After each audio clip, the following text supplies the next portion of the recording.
നൊയമ്പ് കാലം 5-ാം വാരം ശനി. തിരുവചനം: അവനിത് സ്വമേധയാ പറഞ്ഞതല്ല, പ്രത്യുത ആ വർഷത്തെ പ്രധാന പുരോഹിതൻ എന്ന നിലയിൽ ജനത്തിനു വേണ്ടി യേശു മരിക്കേണ്ടിയിരിക്കുന്നു എന്ന് പ്രവചിക്കുകയായിരുന്നു.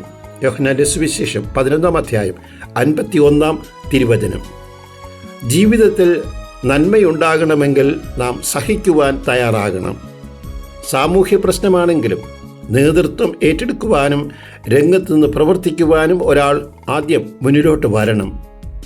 ഇന്നത്തെ സുവിശേഷത്തിൽ ഇസ്രായേൽ ജനത പാവപരിഹാരാർത്ഥം കോലാടിനെ ബലിയർപ്പിച്ചതുപോലെ മനുഷ്യകുലത്തിൻ്റെ പാവപരിഹാരാർത്ഥം യേശു വധിക്കപ്പെടണം, അർപ്പിക്കപ്പെടേണ്ട ബലിവസ്തുവായി മാറണം എന്ന് പ്രധാന പുരോഹിതനായ കയഫാസ് പ്രവചിക്കുകയാണ്. അമേരിക്കയിൽ വെളുത്ത വർഗ്ഗക്കാർ കറുത്ത വർഗ്ഗക്കാരെ 2ാം നിര പൗരന്മാരായി കണ്ട് അവരെ പീഡിപ്പിച്ചപ്പോൾ നീതിക്ക് വേണ്ടി പോരാടിയ സ്ത്രീരത്നമാണ് റോസ പാർക്സ്.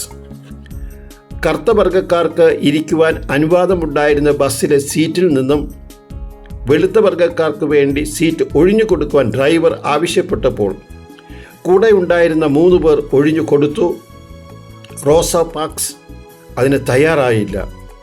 അറസ്റ്റ് ചെയ്യപ്പെടുകയും തുടർന്ന് സുപ്രീം കോടതി വരെ പോയി തനിക്ക് അനുകൂലമായ വിധി സമ്പാദിക്കുകയും ചെയ്തു.